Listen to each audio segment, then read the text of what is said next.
What is going on, everybody? It's the Frost again here for a Smackdown Live review for January 29th, 2019. And Smackdown Live just goes off the air. We have a new United States Champion to start off the show after, of course, the obligatory promo for a superstar or superstars. We had a United States Championship match that happened because of what happened to, and at the end of the Men's Royal Rumble when number 30, R-Truth, got attacked by Nia Jax and laid out. He got granted a United States Championship match by the McMahons.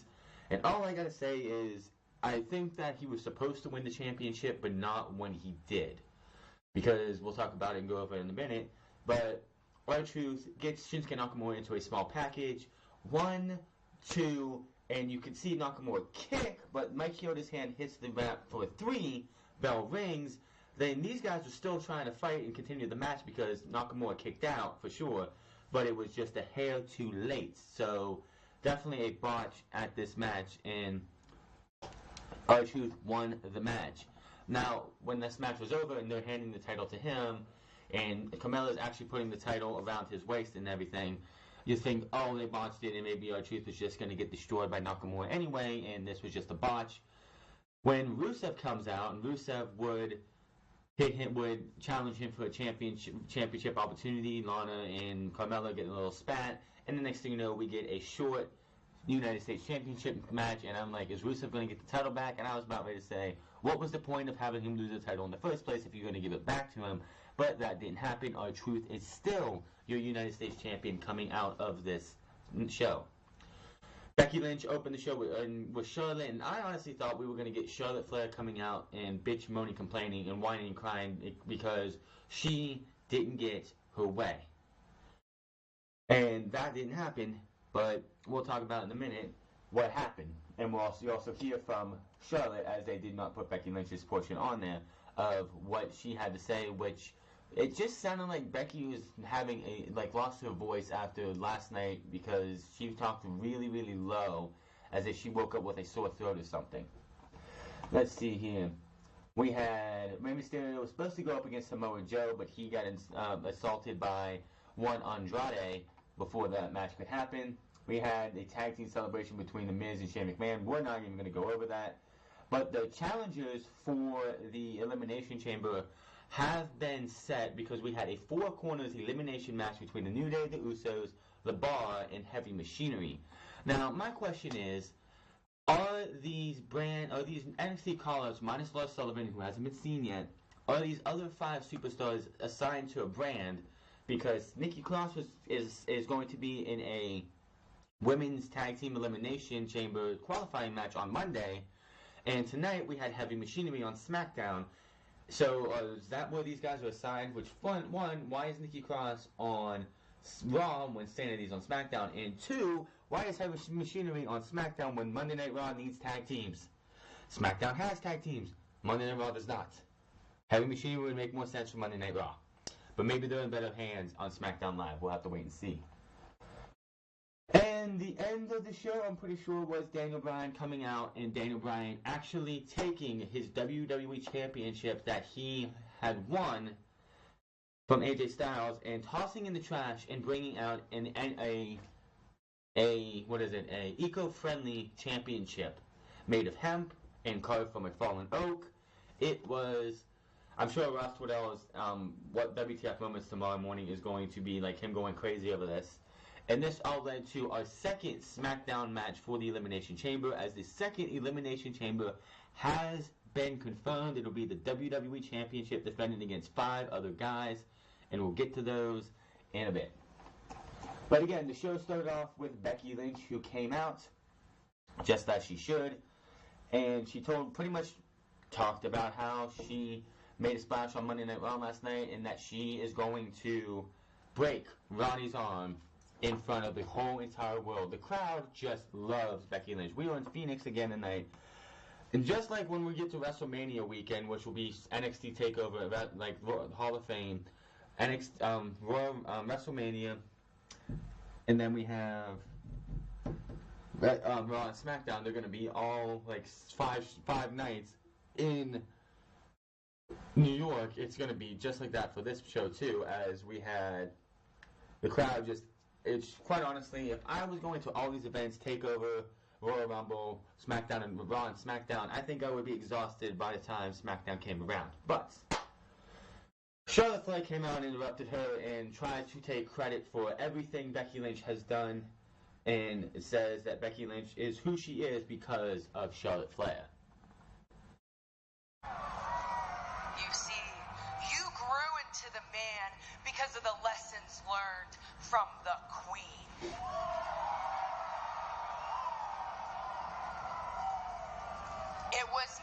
It was me who brought you to the main event. And I'm so glad to get this off my chest. I am so happy, Bex, that I could do all of this. All of this. The main event, the fans. I'm so happy I could do this for you. You're welcome. So happy. Punch! Becky just leveled Charlotte with a nasty punch. A sucker punch from the man just dropped the Queen.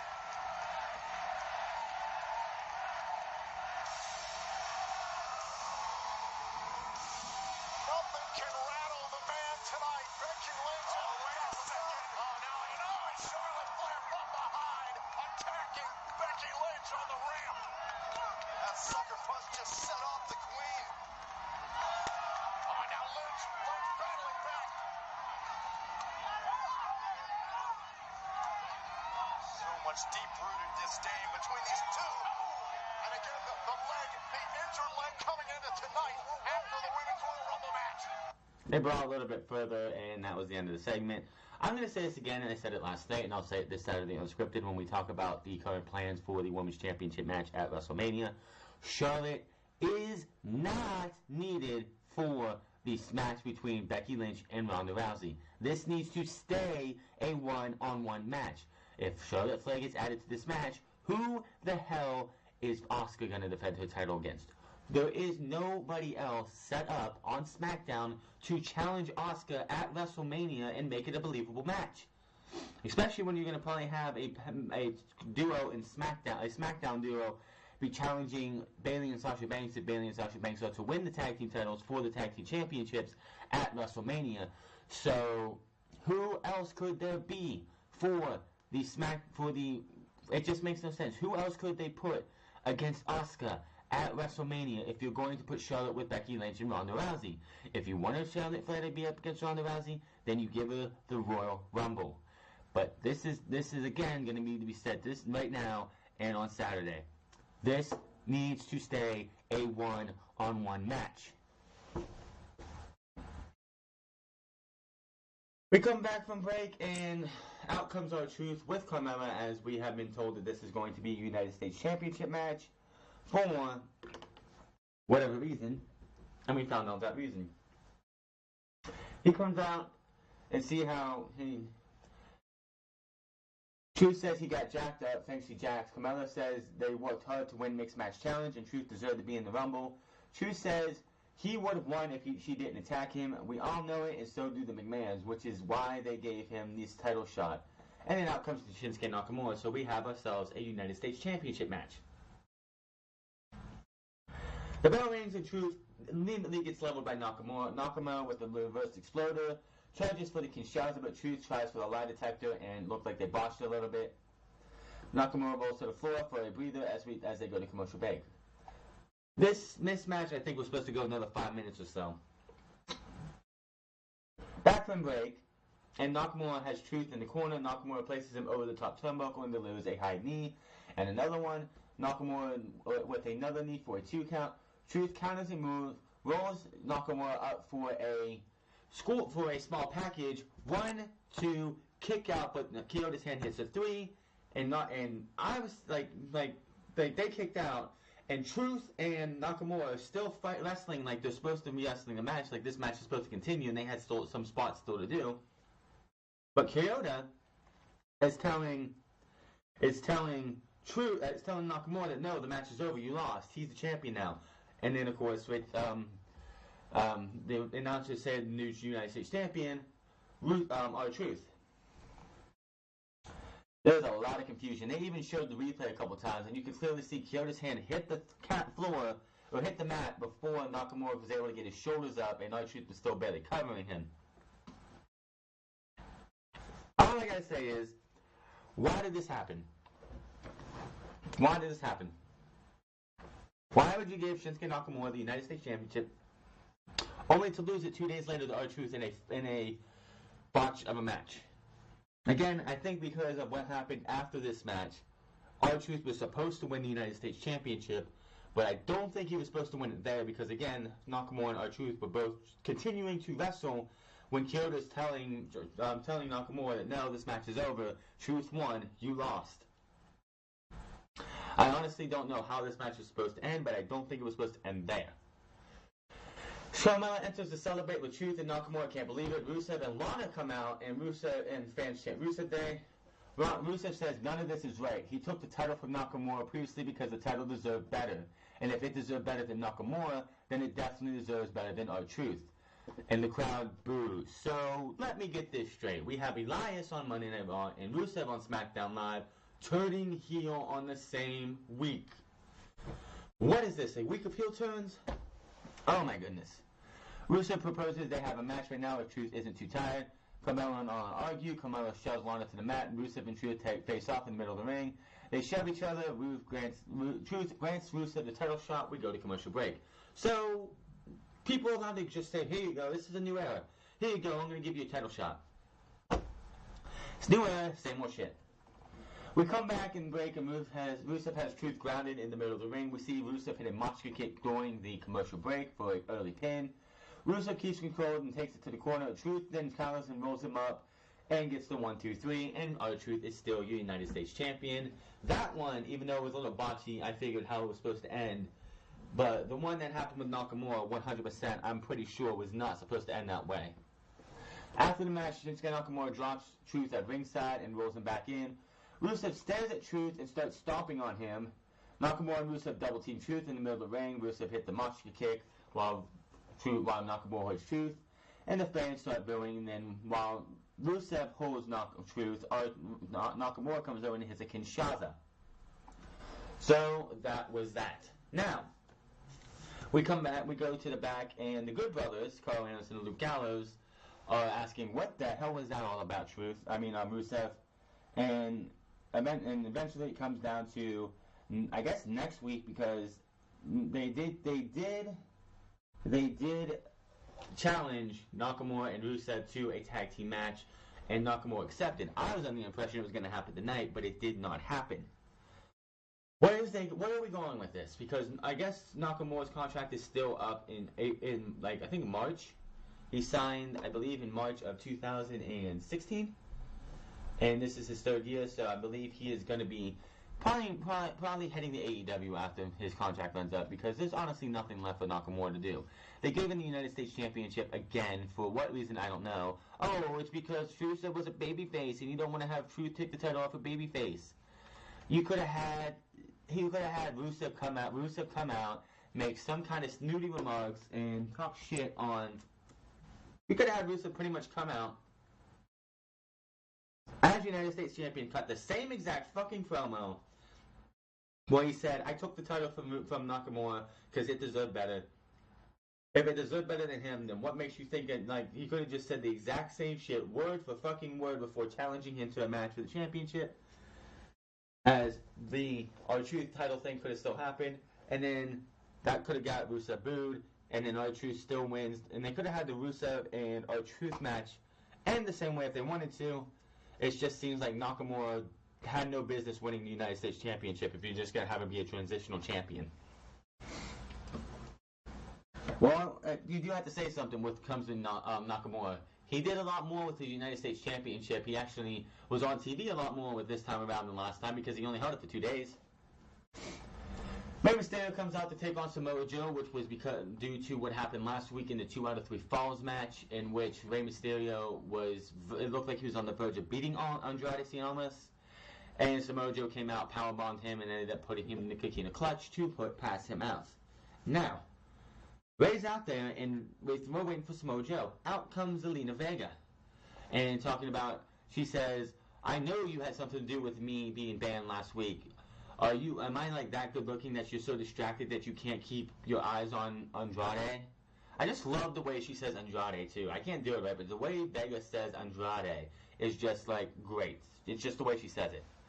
And she's just pretty much distracting Rey Mysterio until Andrade Cien Almas comes out and attacks him from behind. Taunts Rey Mysterio with the Eddie Guerrero 3 Amigos. Rey Mysterio does get out of the third one, looks to go for the 619. Andrade gets him. Andrade Cien Almas stops that, beats him down some more, hits the hammerlock DDT, and that was that. This is how you prolong a feud without having to have a match going on again and again and again. We saw these three guys wrestle 3 weeks in a row, once in a tag team match, and once in a singles match, and then 2 out of 3 falls match. I think they had a little interaction in the Royal Rumble, I can't remember, but this continues the storyline. Now, since Rey Mysterio got beat down this week, Rey Mysterio should not be on Smackdown for at least the next week or 2. He has nothing going into the Elimination Chamber. Don't give me Andrade Cien Almas versus Rey Mysterio at the Elimination Chamber. Hold Rey Mysterio off until the week after the Elimination Chamber. There's only 3 weeks, 2 Smackdowns left before we get to the Elimination Chamber. No reason to have these guys going again at the Elimination Chamber. Andrade has nothing going at the Elimination Chamber either. Since R-Truth, and this is what's great about R-Truth winning the United States Championship, because this is the first, and Tom Bell has pointed it out, it's the first championship R-Truth has won since 2012, 7 years ago. Now, number 2, R-Truth winning in the United States Championship will be great for Andrade Cien Almas, because Andrade Cien Almas could take the title from R-Truth, and with R-Truth being a veteran and a guy who's been in the ring in the WWE for, what was it? He's been in WWE again since, 2008, 9, something like that? But him being a veteran of the sport and being around since, 2001, him being a guy, a veteran and the champion now, he can put Andrade over. Having Andrade take the title from R-Truth, not at WrestleMania. I still want to see Andrade Cien Almas versus Rey Mysterio for the United States Championship at WrestleMania. This is how you do it. Fastlane, it looks like it's going to be R-Truth versus somebody else. I mean, Elimination Chamber is going to be R-Truth probably versus Nakamura, Rusev, both of them. R-Truth needs to come out of that pay-per-view as the champion. Go into Fastlane, have Andrade become the number 1 contender, and then at Fastlane, Andrade Cien Almas beats R-Truth for the United States Championship, and by hook or crook or whatever, you get Rey Mysterio to become the number 1 contender for WrestleMania, and then that's that. That's all you have to do. All you have to do. I just booked your path for Andrade and Rey Mysterio at WrestleMania. Nothing I don't want to see Rey Mysterio on Tuesday next week or the go home show in the Elimination Chamber. He has nothing. He's not in the Elimination Chamber match. He's not got anything else. Hold off Andrade and Rey Mysterio until we get to WrestleMania. Andrade has nothing else unless they're going to put him in some kind of just throwaway match, which I hope is not Rey Mysterio on the kickoff show. Fine, whatever. But between the Elimination Chamber and Fastlane, we get R-Truth, who needs to keep the championship, because out of the 3 guys who are mixing it now, with the other 2 being heel now, Andrade needs to take it from a babyface, a beloved babyface. There are so many, because I follow R-Truth on Twitter, and I've been a fan of his since his TNA wrestling days. This dude I'm seeing so many retweets about how he should have won the Rumble. He deserves it. Congratulations. He is beloved by a lot of fans. Andrade beating him for the United States Championship, taking it into WrestleMania to face Rey Mysterio, is the way to go. Do not have these 2 wrestle again. Do not have Rey Mysterio or Andrade wrestle again until we get to WrestleMania. That is your United States Championship match. Rey Mysterio versus Andrade Cien Almas. 1-on-1 for the title. Make it happen. That's all you have to do. R-Truth has the title. The proper guy to put Andrade Cien Almas over has the championship. You're not going to have an AJ Styles or a Jeff Hardy be the United States champion right now. R-Truth is the best case scenario for this. Andrade beats him at Fastlane, and there you go. Let me know in the comment section below what you think of Andrade taking the title from an R-Truth at Fastlane, and would it be great to see Andrade Cien Almas versus Rey Mysterio for the United States Championship at WrestleMania? Wishful thinking, but unfortunately we're probably going to see a fatal 4-way, fatal 5-way, or a 6-person ladder match for the United States Championship because WWE has to make the mid-card titles multi-man matches at WrestleMania. They did the tag team celebration, which I don't even give a fuck about. I can't wait till they lose these titles and we can move towards the WrestleMania match because we already know that's happening.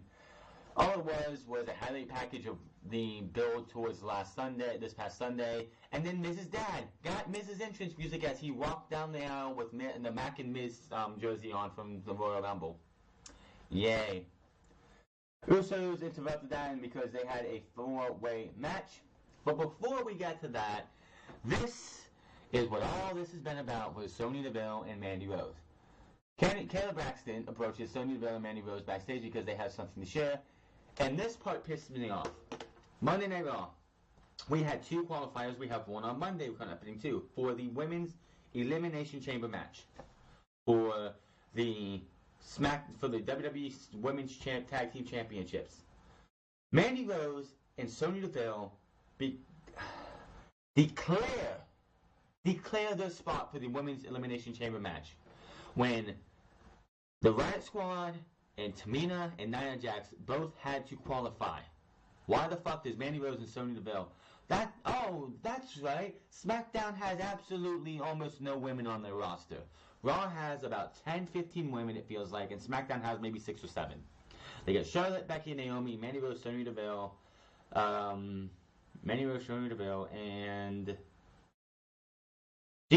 all the Iconics. That's about it. They have about 7 women on, and that's about it. And Asuka. That's 8. And Asuka doesn't count in this situation because she's the women's champion. She's not going to be in this match. Other than Asuka, they have 8 women on the roster. Becky Lynch is not going to be in there. Charlotte's not going to be in there. The Iconics will be. They'll be the other one of those teams. Who else is going to be added? This would be the perfect way to have Io Shirai and Kairi Sane be brought in to be added to the match. Rose get Kayla footage of Naomi, Sasha Banks, and Tamina on their WWE Tough Enough season that Rose was on, which was when they had Team Bad, and it was Tamina taking and dropping all the women and doing a splash onto them. Naomi called Rose weak. Kayla says if that's why Rose tried to end Naomi's marriage. Deville says it's more than that, and Rose hasn't been the same since then. We didn't see what Naomi said after the cameras ended. Deville says she will never forget it, and it made Rose cry. Rose says she cried until she developed a complex, and her boyfriend dumped her. Naomi ruined her relationship, so she tried to ruin hers. Rose says this will never end, but right now she is focused on the Elimination Chamber. Rose says when they win the titles, Naomi will be the last thing on her mind. And then we go back for the bar. Cesaro and Sheamus are watching the New Day toss pancakes. The winners of this match will challenge Shane and The Miz at the Elimination Chamber. Out of the Heavy Machinery, Otis Dozovich and Tucker Knight.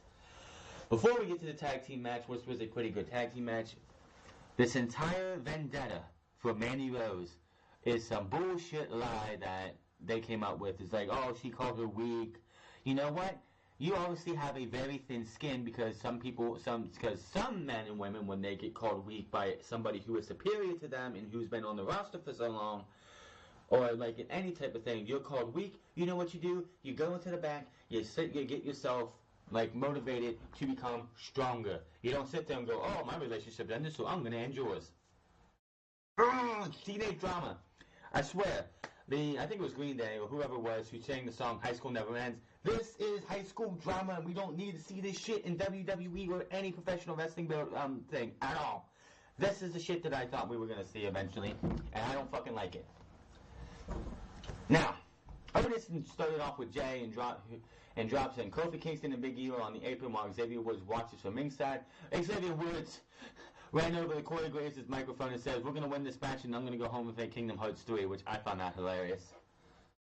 Kofi comes in and goes at it with Otis. Otis drops down on Kofi and keeps him down, which I thought was funny. Then Big E tags in and I'm like, well, Vince McMahon's having an aneurysm in the back because the Vince McMahon Likes Big Sweaty Men song is going off in everyone's head right now. All this beef in the ring.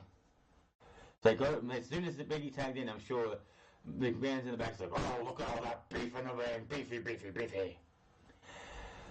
They meet in the middle. He meets Otis in the ring, middle of the ring. They hit the ropes and collide with clotheslines. Biggie goes for the abdominal stretch, but Otis fights him off. Then they collide again.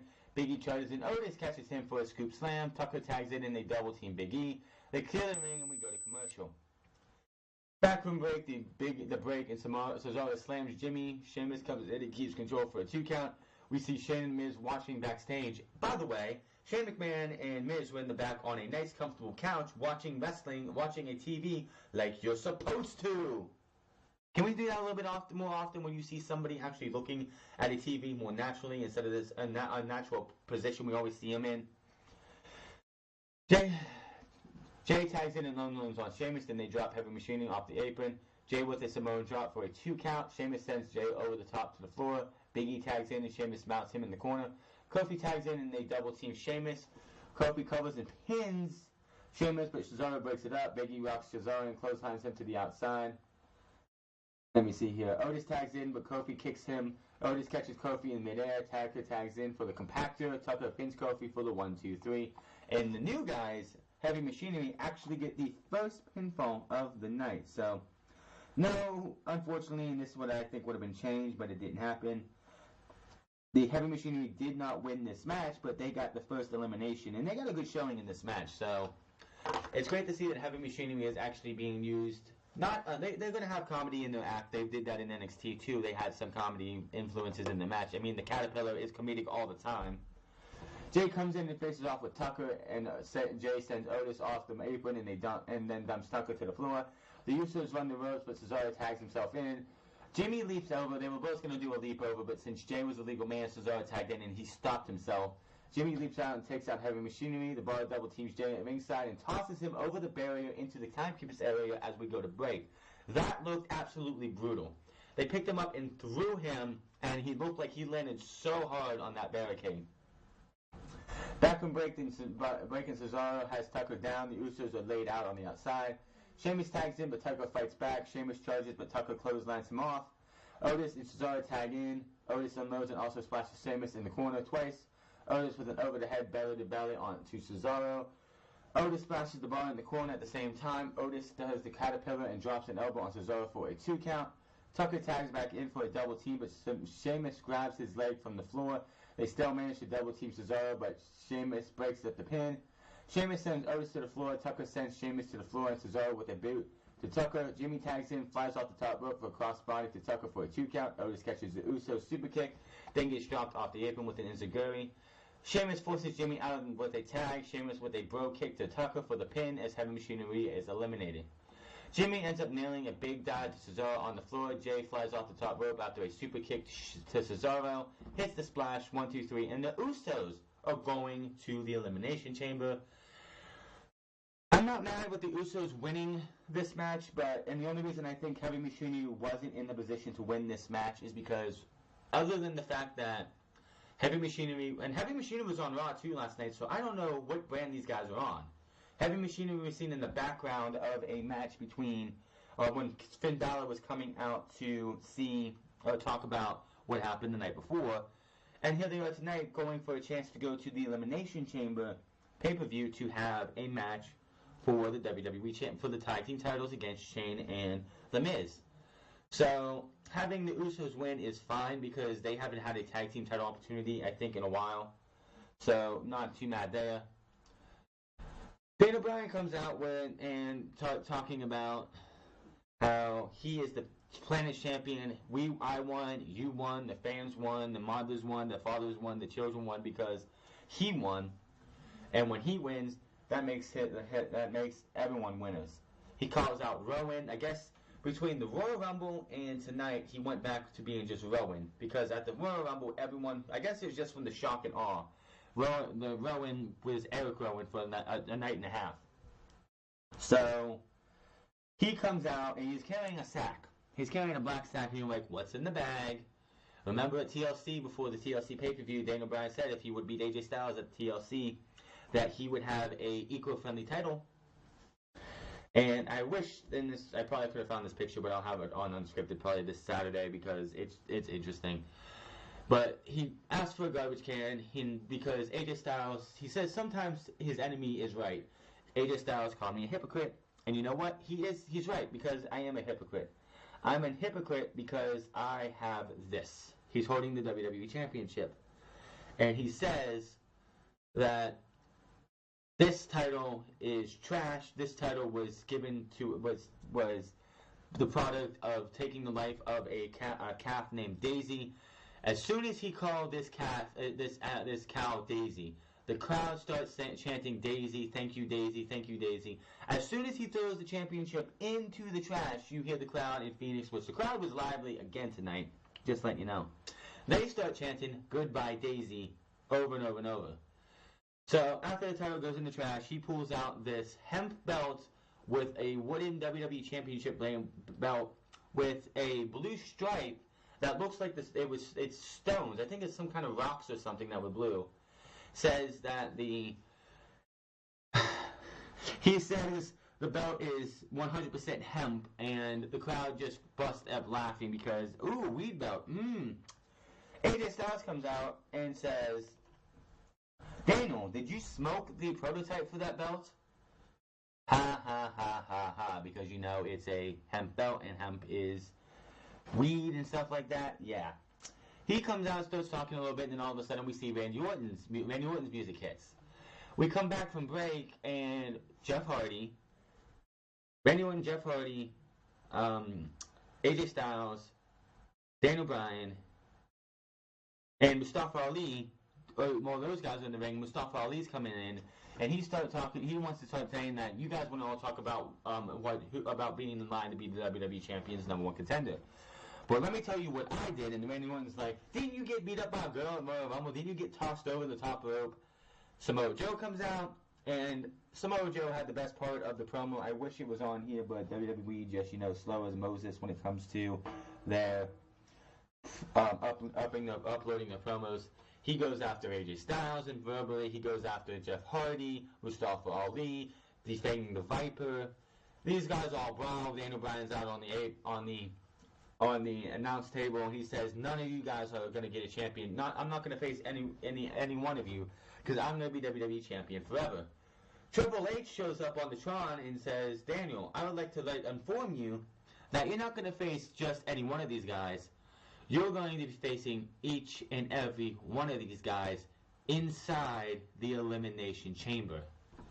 So at the Elimination Chamber, it will be Daniel Bryan versus Mustafa Ali, who I think should have had the title shot at Royal Rumble because he beat Daniel Bryan 4 weeks or 3 weeks or 5 weeks beforehand at the end of last year. Versus Samoa Joe versus AJ Styles versus it's Jeff Hardy versus Samoa Joe versus AJ Styles versus Mustafa Ali versus Randy Orton versus Daniel Bryan for the WWE Championship. It should be a great elimination chamber. You have you're going to see. I'm pretty sure we're going to see some great spots from the one and only Mustafa Ali. Jeff Hardy is going to go out there and show us what he can do. AJ Styles, Samoa Joe, Randy Orton, and Daniel Bryan. It should be a great match. But SmackDown Live was an interesting show. It wasn't as bad as Monday Night Raw, outside of course, Ronda Rousey and Becky Lynch and Dean Ambrose, in my opinion, with his interaction with Triple H. Everything else on Raw sucked. This show, outside of I think Mandy Rose and Sonya Deville's reasoning for her going after Naomi, wasn't a bad show. I like the fact that Rey Mysterio and Andrade Cien Almas continues their feud without having a match.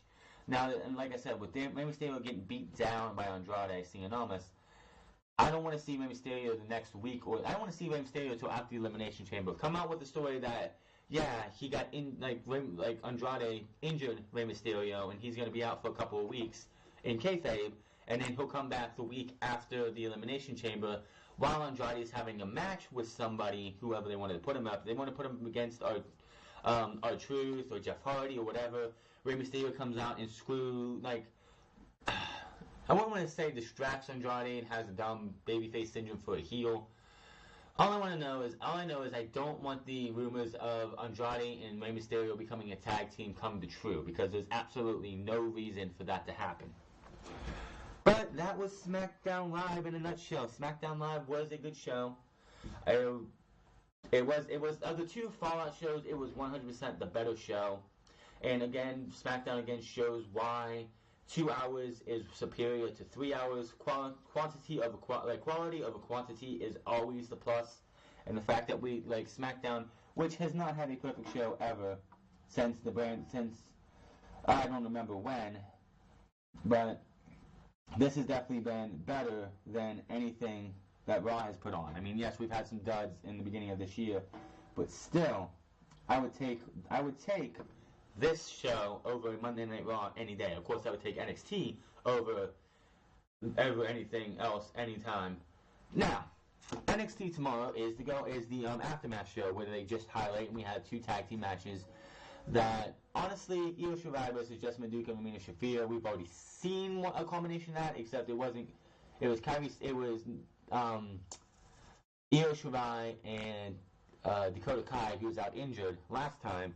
So it's going to be the same right now, and there's really no reason to see that match. And the Forgotten Sons versus Street Profits. So we will not have an NXT review tomorrow. There's no reason to do it. I will go over the results and everything on Saturday for Unscripted. I will see you guys on Saturday. If you're in the upper part of the United States, make sure to be safe on this cold time of the year. I know I'm with you guys over here because I'm in that position now. I do live in Ohio, and it's supposed to get mighty cold tomorrow. So if you are going out, make sure to be safe and stay warm. And I hope that everyone, I want to say thank you to everybody who's watched my Rumble review, my preview predictions for both the Rumble and NXT TakeOver Phoenix review, Royal Rumble review, Monday Night Raw, and anybody who watches anything of my videos. Please let me know in the comment section below what you guys think of all this. I am going to see you guys Saturday for Unscripted. Before I go, I do want to touch on something. I will have a full talk of Dean Ambrose and what is going to happen with him this coming Saturday. I like to have as much content as I can for Saturday shows. Those are my big shows for the week, and I don't want to pull out an extra right now because, quite honestly, with this being the week after the Royal Rumble, it's going to be a lot of Royal Rumble after backstage news on the Royal Rumble and the Dean Ambrose thing for the majority of this week. So I'm going to keep that with this coming Saturday. So be prepared for my thoughts on Dean Ambrose leaving WWE by the end of his contract and when we might not see Dean Ambrose again. Until then, my name is The Franz. Hit me on Facebook. I keep saying Facebook. I don't know why. Twitter at The Franz. Twitch.tv/TheFranz08. Hit that subscribe button. Comment down below. Like or dislike this video. And I will see you guys Saturday for Unscripted.